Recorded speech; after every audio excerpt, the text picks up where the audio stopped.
What's going on, everybody? I'm Dom Strider, back in another adventure to find that which time forgot about, and today I'm here with my friend Jacob, aka the one, the only, the magnanimous Thundross. That's right, Thundross is joining me on this adventure again, and we're here in Ableman's Gorge, which is kind of a state natural area in Wisconsin, and what we're exploring is, we're honestly just exploring the gorge itself. I'm trying something a little bit new. This is more of like a geological kind of history rather than, oh, look, abandoned building, which, ironically, we're in an abandoned building doing this intro. But anyway, before we continue with the video, hit the like button. It really does help the video do better. And if you're new and you want to see more content from me, hit subscribe and click the bell notification to let you know when I come out with a new video. But without further ado, let's kind of take a look in here first before we continue on. Oh, look, we already got some couples up here. AB plus DS. Someone drew some valuable graffito. Oh, yeah. Okay, all things considered, though, this is like one of the least graffitied spots ever, and that is just fucking rad. And, I mean, there's no male genitals or swastikas, which is extremely rare. Or pentagrams. That one's also really common, too. Exactly. I've seen two, dude, I saw two of those in, at the Alexian Brothers estate the other week. But anyway, so the spot we're in right now, I haven't shown the outside of it yet, but what we're in right now is actually a blast shelter. So this part of Ableman's Gorge was also a quarry. I don't really know a whole lot about the quarry operation because there just isn't a whole lot of information on it. Hopefully, I'm hoping there might be some signs or something that'll help tell later, because when I went to do research for the video, yeah, it told me a lot about the geological history, but it did not tell me anything about the quarry operation. But yeah, this is where they stored a lot of the dynamite slash, you know, hid whenever they blew crap up. So yeah, it's not very big, but it is pretty cool. You can see like right here, this is probably, you know, they probably hid behind that as well as that just to, you know, kind of shield themselves from the debris blasting backwards. But anyway, this is only like one of the two like blast shelters that's here. So I mean, there technically is some abandonedness to it, but it's mostly geological history that I'm going to get into the more we keep going. So without further ado, we're going to keep moving.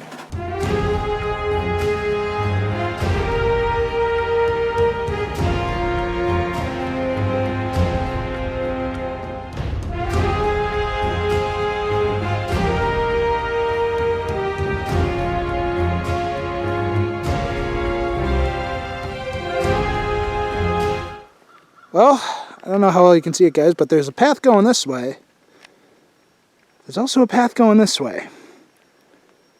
Now, I know that there's another blast shelter, and so maybe that's the way to it. I don't know, but I'm going to go check. I wonder where this goes.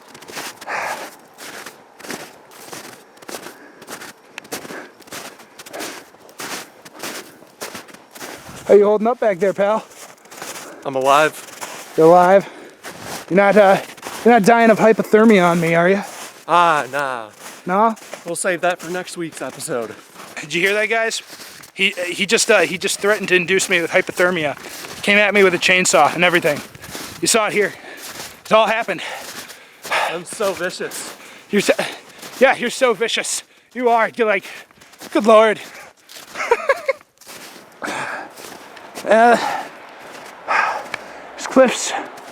These cliffs are pretty amazing. And to think, years and years ago, this was a lot of this rock was at one point. Oh, there it is. There's a second bomb shelter or dynamite shelter, or whatever. Maybe that's also the way in. I don't think that's a way into anywhere. It's just like it's just like a shelter. Because remember, this was a quarry at one point. That was just another dynamite spot. We can go check it out, though. Let's go see what it looks like.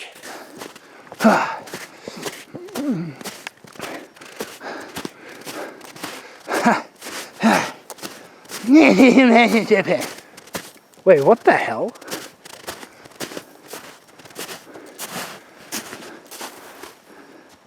Okay, that just looks like some random... that's probably just some random, like, moss or whatever, but like if you look at that, it kind of looks like deer tracks. Like look at that. A little bit.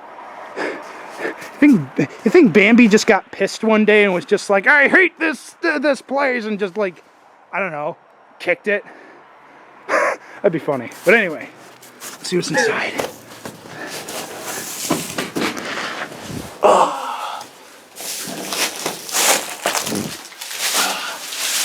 Very much like the first one. A lot smaller. Yeah, well, again, this was... Ooh, there's the ventilation. Yeah, that's ventilation up there. It's for keeping all the dynamite in.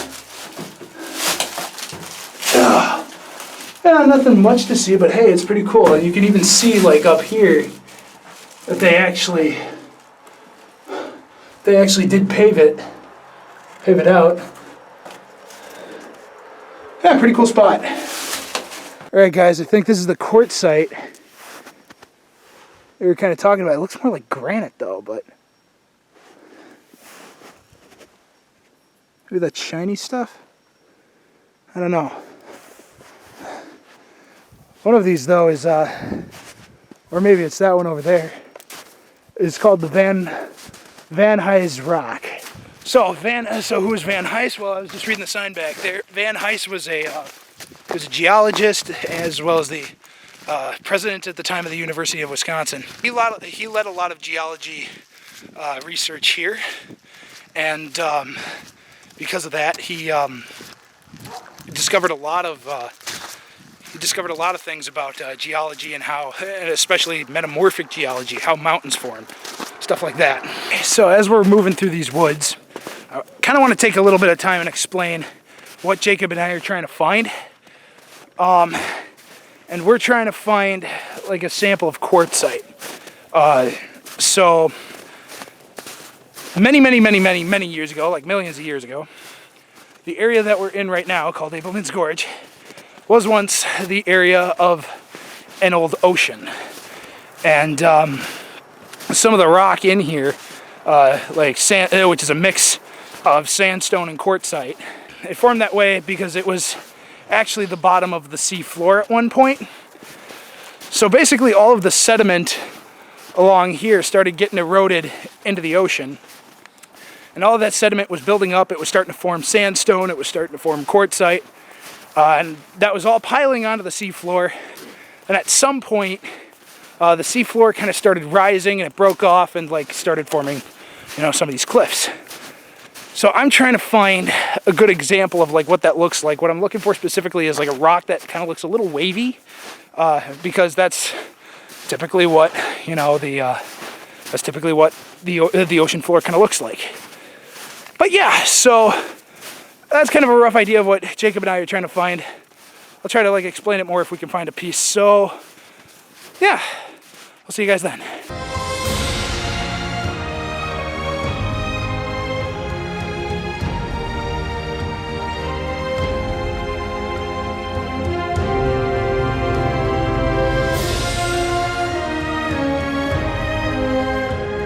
Well, guys, I don't know how well you can see that, but that's like pretty far down.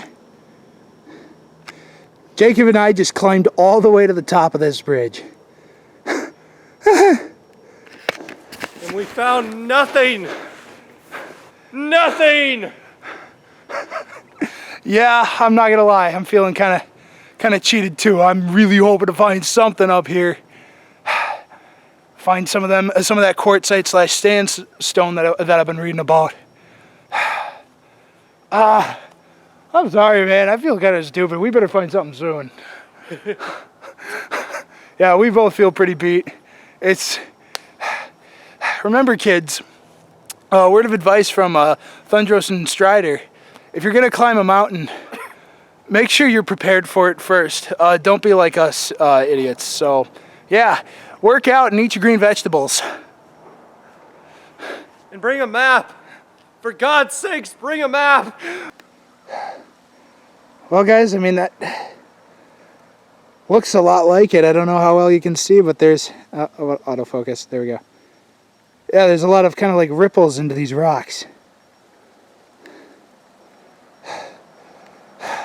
And a lot of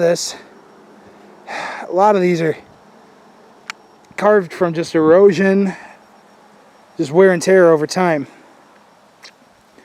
Like some of them even looked, oh, come on. Yeah, like that one there, it kind of looks very rippled and whatnot, so I think that might have been what it was talking about that one time when it was, you know, saying how it used to be a sea floor.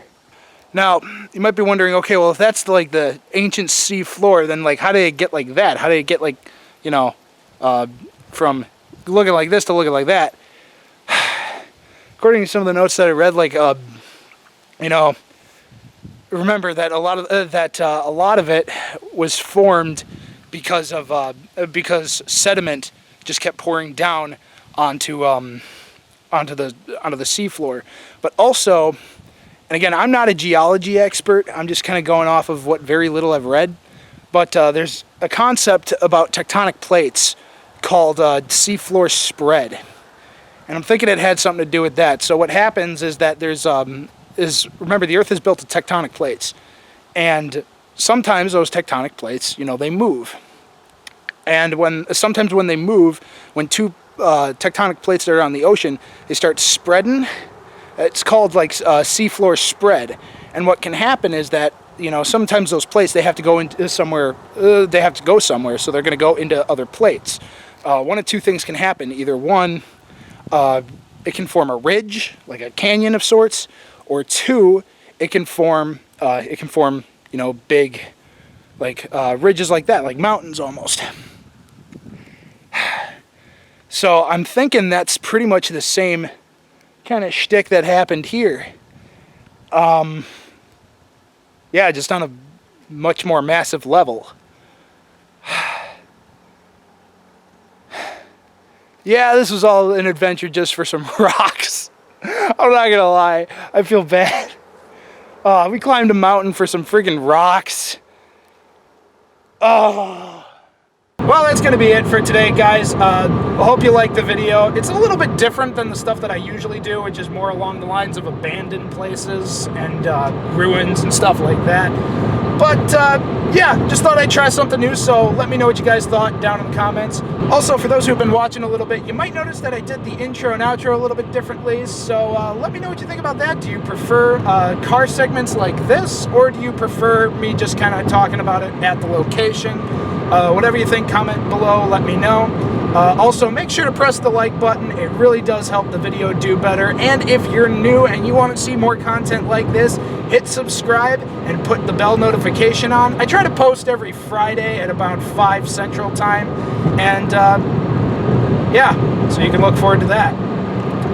If you have any more information about places that I can go and explore, either A, leave me a comment, or B, send me a message on my Facebook page. Link for that will be down in the description below. Once again, I'm Dom Strider, and I'll see you guys the next time I go on an adventure to find that which time forgot about.